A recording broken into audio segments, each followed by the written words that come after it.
like a dentist's office. Hi, everybody. Steve Tartar. Welcome to another edition of Tartar Sauce. With me, Craig Moore. We got to quit meeting like this. Well, you know, if people are hearing a little music in the background, we got a little Love You 2 going from the Beatles' Revolver album. Mm-hmm. One of the mini albums that you probably have at your place.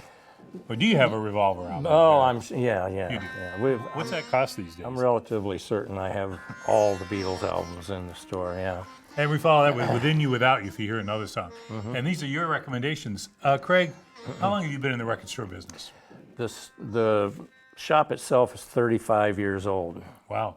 It'll be 36 in the spring. And let's give the address so people know, hey, where's that? Younger than yesterday. It's 2615 North University. And you previously were over on Main Street. Yeah, 14 years at Main and Sheridan. So People called it the old pink record store. But now you had, let's see, you've got, is Kiss? Is the Yeah, I used to have the Destroyer album cover right in 8-foot tall figures. Mm-hmm. Actually, Pete Fogelberg, Dan's brother, made those for me. Really? And that was on the Main Street store.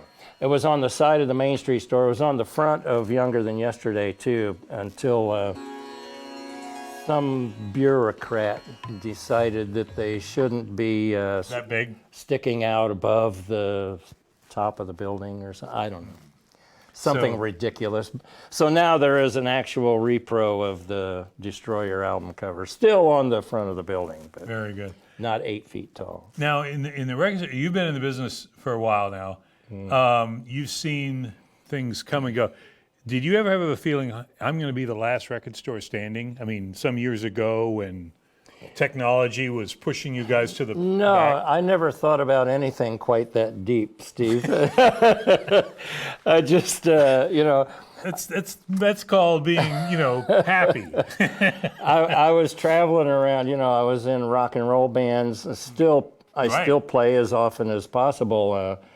But I started playing in bands in 1965. Mm-hmm. And, over the years, traveling around, playing in band and clubs with various bands. And the first place we always went in any town was the record store. Mm-hmm. And, eventually I got to where I thought it would be cool to be that grouchy old guy behind the counter at the record store. Who got to play whatever he wanted in the store. Yeah. And so in 1984, I had been doing records, through Goldmine magazine and going to record shows and selling at collectors events and stuff since the 70s. Mm.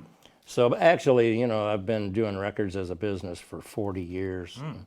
But eventually I became that guy, Now do you sell? And now I'm old and grouchy as well. So. Do you sell online? Yeah. We do everything, Amazon, eBay, Discogs, for the whole field. For 20-some years, I did a printed catalog. Mm-hmm. I don't do that much anymore. It's just not really efficient. Mm-hmm. To take the time, lock the stuff up, type it out, print it, mail it. Oh yeah. I still like doing that, and some of my customers were adamant that I not stop sending the catalog. Yeah, they like that catalog. They like to, be able to take it to the, with them when they travel and read it. But of course, you can, if I did that online, you could do that too on your iPad. So what are people buying these days? I mean, because I think some of us, I'm of an age that remembers, as you do, the 60s. And that's how, when you were in a band, I was listening to all those British Invasion, American, bands, everything was happening. Mm-hmm. Is that's moved through all the stages? You know them better than I do. So what are people listening to now in 2019? Well, when I was growing up, the first records I actually played were my parents' records, mm-hmm. and they had 3. Oh. They had 3 records. They had 2 Patti Page records and a Guy Lombardo. I was going to say My Fair Lady soundtrack. Oh, no, this is way before that. Way before that, Stevie. Was Old Cape Cod on there? Tennessee Waltz. Oh, yeah. Okay. And How Much Is That Doggy in the Window? Yeah, which is still played, by the way, on WOAM. I'm sure. Yeah. Yeah. So I was into music as a little kid, pre-kindergarten. When I was old enough that they would let me play the record. Records. Did you ever get any more than 3 records? Was or magic. No, but I think I drove them nuts, playing both sides of 3 records. I could see that happening. Yeah. Yeah, and my dad bought me a little record player, a little portable record player. He came in the door one day with a little suitcase, and I said, "Where are we going?" and he gave this to me, and it was a little portable record player with a little stack of little golden records. Oh, yeah. 5-inch, 78 RPM, Song of the South, and Oh, sure. the Disney and the Froggy Went a Courtin' and stuff like that. And if you come into the store, you'll see the entire ceiling covered with little golden records. Oh, okay. Yeah, because it whatever it was, it clicked with this little kid. And now I'm, far older than my dad was when he gave me those records, and I'm still doing it. So when you get people coming in the store, are the folks like me that remember the record era? Because, I'm of that, as you recall it, there was an era of albums, Oh, yeah. rock albums particularly. I know there were all kinds of them, jazz and everything else, country, but where the album became, sort of foremost, pushed aside the 45. The 45 was, the first albums. I mean, this could go on for days. You can get really deep in the weeds. The album, the old days of 78s, you would get 3 or 4 records by Bing Crosby or whoever in a folder. Right. An album, Right. like a photo album. And so when they came up with the 33 1/3, the original 33 1/3 records were 10-inch, and they had 8 songs on them, 4 on each side, which was the typical number of songs in an album. The old album. The old 78 RPM album.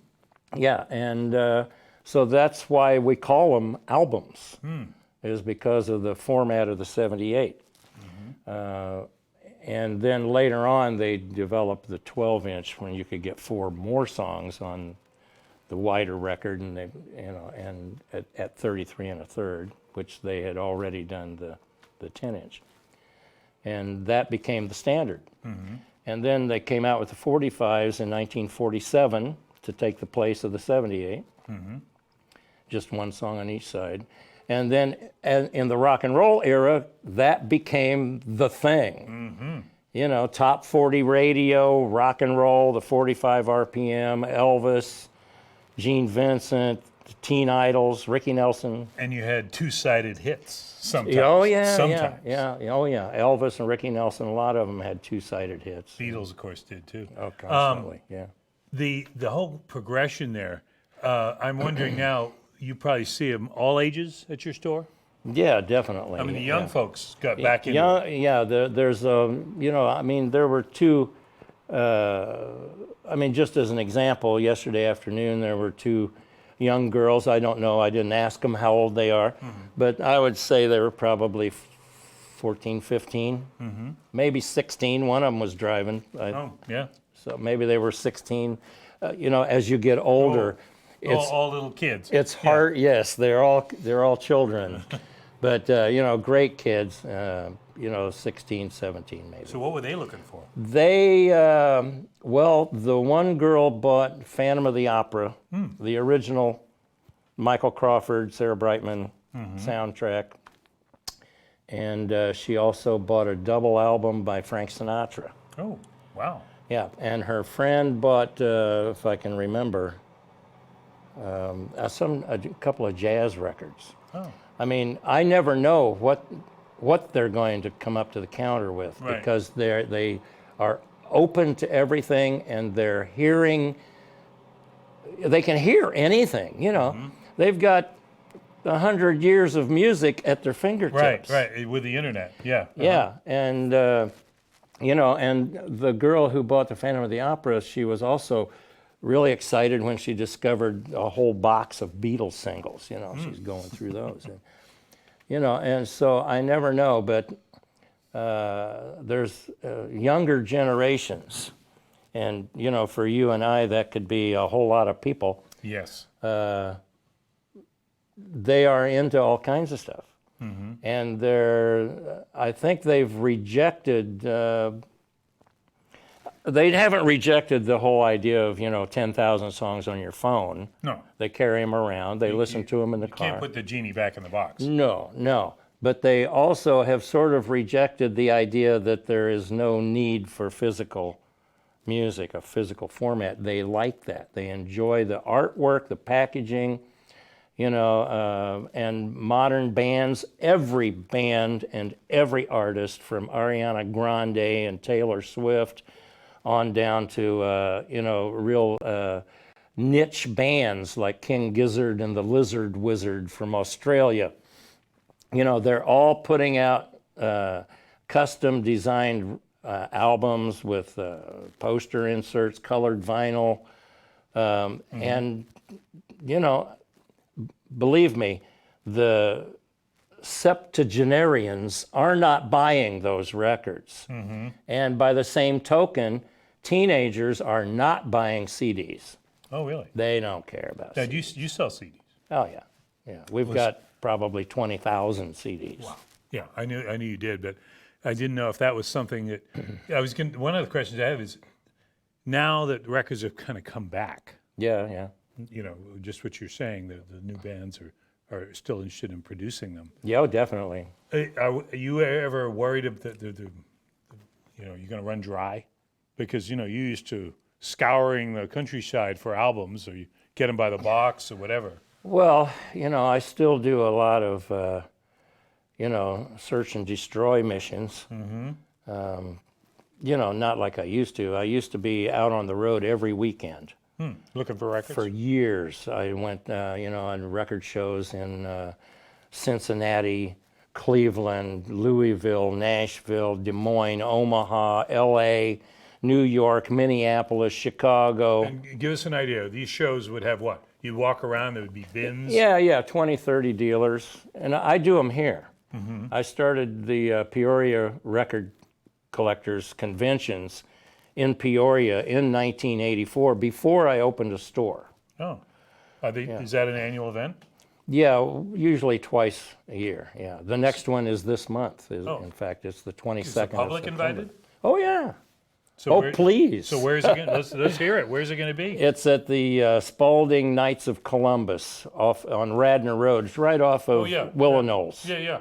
And when? September 22nd. Oh. Sunday. And it's coming right up. Noon to? Opens at 10. 10. So. Yeah, and there'll be dealers there from, you know, Tennessee, Minnesota. You can go and buy just one album? Buy whatever you want or not buy anything. Okay. Yeah, and I take different stuff. I don't take store stock. I have separated, you know, stuff that is. You have under the counter stuff. You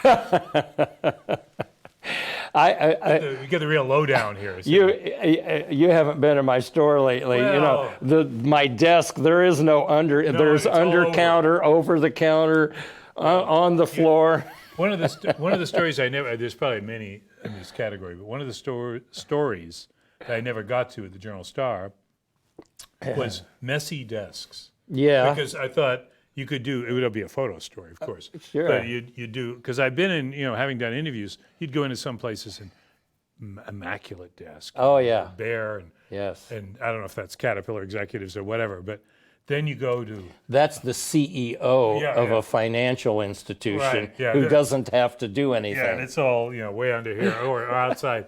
But then you'd go to others and there'd be stuff on the floor and this, and I thought, oh, this has got to be characterized, but it never did it. So maybe we'll have to get back to that. Yeah, a friend of mine in L.A. at Rockaway Records, he's a real good, dear friend of mine. His office is a closet. It's a little closet. And my wife thinks my world is a mess. Mm-hmm. Gary's desk is stacked like that. Whoa, we just lost Craig. See, you're just fastened on that old technology. You just can't handle the new age. Well, I think I can figure that out all right, though. but the idea of stacking things up and having it all over the place, yet he knows where everything is. I mean, that's the amazing thing. He knows if he's got it. He might not. It's somewhere over there. Yeah, Yeah. He's got a stack that's all parts. Oh. Album cover parts, Oh yeah. Well, I can imagine albums being, the traditional albums, and then all the paperwork that goes with it. Yeah, I mean, I can only imagine how that would tie up there. Yeah. Now, one of the things that we ought to touch on, you'll have to come back and we'll embellish this a little bit more. But as you said, you're a musician. You've played for all these years. One of the things I want to do here, we have to get it set first, is instrumentals, because you had a band, Speechless. that played strictly instrumentals. Yeah, yeah. And I always thought that was fascinating, because to me that's a lost art on radio, not so much in records, because they're still there. But the idea of an instrumental, whether it's big band or theme song or whatever it is, a commercial thing. Yeah. I think that is a lost thing. Yeah, And you well, it brought is. something. Well, I wasn't sure if we were going to use any sort of a music thing, but I just brought this just in case. Yeah. You remember them. Ferrante and Teicher, of course. Ferrante and Teicher, which is The dueling pianos. dueling pianos, yeah. And that, I'm surprised your parents didn't have that album. there weren't, They weren't there. no, they Okay. weren't there yet. Okay. but no, what was the big Exodus, of Theme course. from the Apartment, Lawrence of Arabia. Yeah, I remember Exodus because I think it was like 1960. It was, yes. And this is a terrible little flashback here, but since summer is winding down, I'll do it. I went to Trinity Church Camp for 4 summers, and one of those summers, might have been 1960, they would have periodically play music in the camp out of the loudspeaker. Yeah. And I always remember that song. Not that I was a particular fan of it, but just, it was there. And it put me back in Bow Lake, New Hampshire, where that camp was. But anyway, they were big at the time. What a journey. Oh boy. Bow Lake, New Hampshire. And I thought I was out in the middle of the country. I go back there now. It's an hour and a half from Boston. It's like it's a commute now. So things have changed. Yes. But in terms of, we're talking with Craig Moore, who's got the Younger Than Yesterday record store on University here in Peoria. And you have an interest in, because we're just going to be able to touch on this, so we will come back and talk about it. But a Hall of Fame. Tell us what your thoughts are there. Well, I haven't done a great deal on it since last time we talked, but It's an idea. I planted the seed anyway. Yeah, for, central Illinois, I mean, Chicago is its own sort of world, Yeah. But We're talking about musicians. and bands and people who made records, like over at Golden Voice, Right. in particular, because thanks to that studio existing, a lot of music was recorded by all kinds of various artists, from Farmer Bill doing Christmas in the Barn, as a spoken word thing, to, Suburban 9 to 5 and the Coachman, Fogelberg. Yeah. Fogelberg and Rich Rath, Gary Rich Rath's first bands. And just, it's a very long, deep catalog of music that's captured forever, thanks to Golden Voice. And, the downstate stuff just doesn't get the recognition. I know you remember you saying that. Yeah, the recognition factor isn't there. Well, we've touched on it. That's Yeah. all we've done. We just Okay. touched on it, but we're gonna come back to that. Craig Moore has been my guest from Younger Than Yesterday. Craig, we didn't even begin to scrape the surface of what we wanted to talk about, but we will. Give us a chance.